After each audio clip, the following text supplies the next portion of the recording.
All right, let's just jump right in. I want you to think about something. Have you ever really looked at the money in your wallet? I mean, really looked? What if I told you that a symbol, hiding right there in plain sight, connects to a secret society that might have shaped our world for centuries? Yeah, I'm talking about the all-seeing eye. It's on every single US $1 bill. You know the one, this single powerful image, the Eye of Providence, just floating there above an unfinished pyramid. And believe me, that one little symbol, it's fueled one of the most persistent, most sprawling conspiracy theories of all time. So, is it just a symbol of divine faith, or is it a mark of absolute control? Today, we're going to go on a journey. We'll start with that symbol right in your pocket, dig through some actual verifiable history, and then dive deep, I mean deep, into the modern mythology of the world's most infamous secret society, the Illuminati. Okay, so let's start with what might be the most famous piece of evidence out there, the Great Seal of the United States.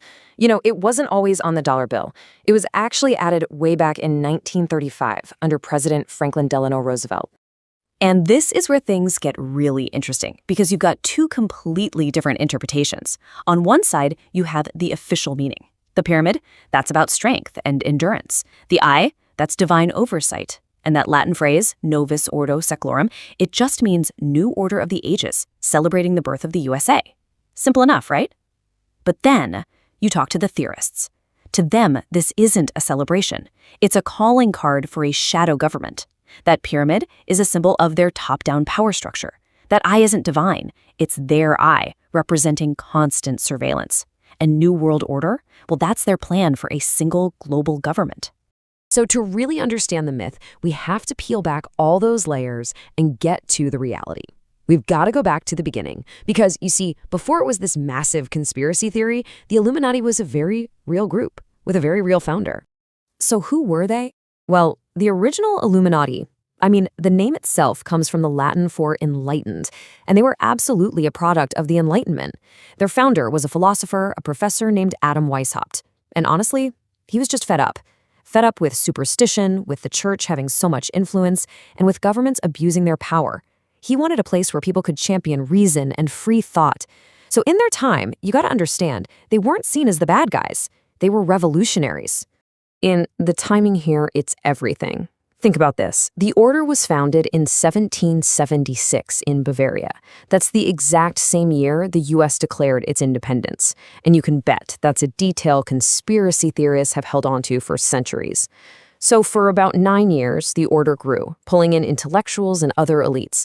But their ideas were just too radical for the authorities. And in 1785, the government in Bavaria banned them, shut them down, officially disbanded. And really, that should have been the end of it. Case closed. But here's the crazy part. Getting officially destroyed, it might have been the best thing that ever happened to their legend. It's almost paradoxical, right? Because by being forced into the shadows, it allowed them to live on as a myth. An invisible enemy you could blame for, well, pretty much anything. And it didn't take long. Just a few years after they were supposedly gone, these writers, guys like Augustin Barruel, started publishing these absolutely explosive books. And their claim was wild. They said the Illuminati wasn't destroyed at all. No way. They just went underground, infiltrated the Freemason lodges, and from there, they orchestrated the entire French Revolution. And right there, that's it. That's the birth of the legend we know today. All the core ideas were laid out right then and there. This idea of a secret group, that they never truly vanished, that they infiltrated other groups like the Freemasons. And what was their goal? To tear down all religion and government. Suddenly, they're getting blamed for the French Revolution. People are looking back at the American Revolution's timing in 1776 and connecting the dots. And the big idea, the one that really sticks, a secret plan for a new world order. The whole conspiracy was born. So, starting from those 18th century roots, the theory just grew, it mutated. It evolved into this modern super conspiracy that pulls in everything. We're talking finance, politics, and yeah, even soul selling, clones, and a full-on satanic war. So at the heart of the modern theory, you always hear about a few key players.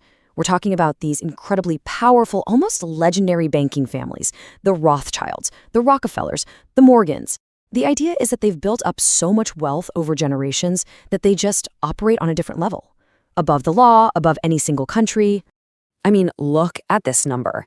Some theories claim the Rothschild family alone is worth $3 trillion. To put that into perspective for you, the richest person in the world that we know of, their net worth is in the hundreds of billions. A trillion is 1,000 billion. So a number like that, that's a scale of wealth that could control way more than just markets. We're talking about controlling entire nations. And it gets even crazier. Some theorists claim that before presidents, from the US or even Russia, have their public inauguration, they first have to take a secret oath at the Rothschild home. Now, this really gets to the core of the belief that all the public politics we see, it's just a show, it's theater. The real allegiance, the theory goes, is sworn in secret to these financial dynasties. But here's the thing, even if they did have all that money and power, apparently it's still not enough. So you have to ask, right? If you have all the money, all the power, what's left? What could the ultimate goal possibly be? And this is where the whole thing takes a sharp turn, away from the material world and straight into the spiritual realm. Okay, so stick with me here because according to some versions of the theory, the end game has nothing to do with earthly control. It's about a cosmic war. The story goes that they identify talented people and offer them everything: fame, fortune, success beyond their wildest dreams. But there's a catch. In exchange, you have to sell your soul to the organization. Why? So they can build an army. They use these powerful celebrities and leaders to gather millions of followers, creating this massive army of souls, all to help Satan wage a final war against God for control of heaven itself. Yeah, it gets that big. And that, according to the theory, is why so much of the focus is on celebrities and the entertainment industry. Pop culture is the battleground. Top artists like Beyoncé or Drake, they're accused of flashing Illuminati symbols, the all-seeing eye, triangles, the owl. They're seen as the recruiters in this spiritual war. And some of the stories get really wild, like the idea that real celebrities get replaced with mind-controlled clones or replicas, or the story about Dave Chappelle, who supposedly disappeared for years just to avoid having his soul claimed. There's even a story about a musician's friend who was told that if 2 white owls showed up outside his house, that was the invitation. All right, let's pull back from the supernatural for a second, because beyond all that, theorists point to some very real-world systems as proof of control. So how would a shadow government actually work? Let's break down the alleged mechanics. The idea is that it's not just one thing, it's a 4-pronged attack. First, you have finance, trapping countries in debt through organizations like the World Bank or the Federal Reserve. Second, the military, keeping the world in a state of perpetual conflict because, well, war is profitable. The whole military-industrial complex that even President Eisenhower warned us about. Third is psychology, manipulating how people think. And this isn't just theory. The CIA had real programs like MKUltra. And finally, information, controlling the stories we hear, creating what they call a society of the spectacle, where entertainment keeps us all distracted from reality. And that leads to maybe the most chilling idea of all, a concept from the philosopher Michel Foucault. What if the control is so perfect that we actually do the work for them? It's called disciplinary power.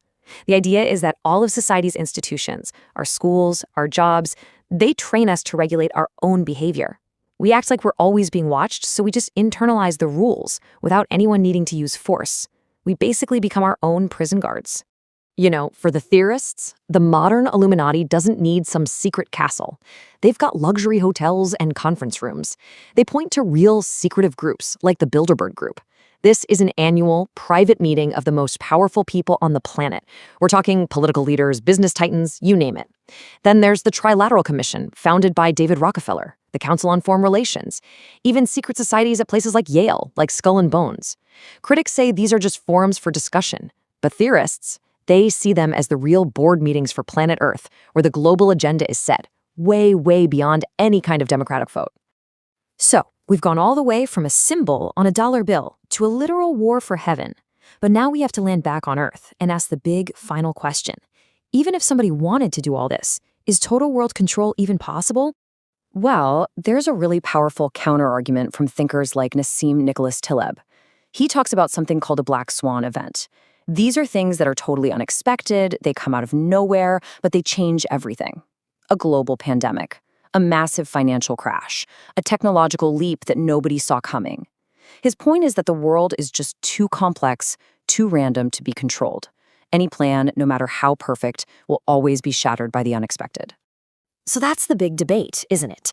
On one hand, you have the conspiracy. A secret group is pulling all the strings. Their control is almost absolute. But on the other hand, you have the counter-argument. The world is just too chaotic for that.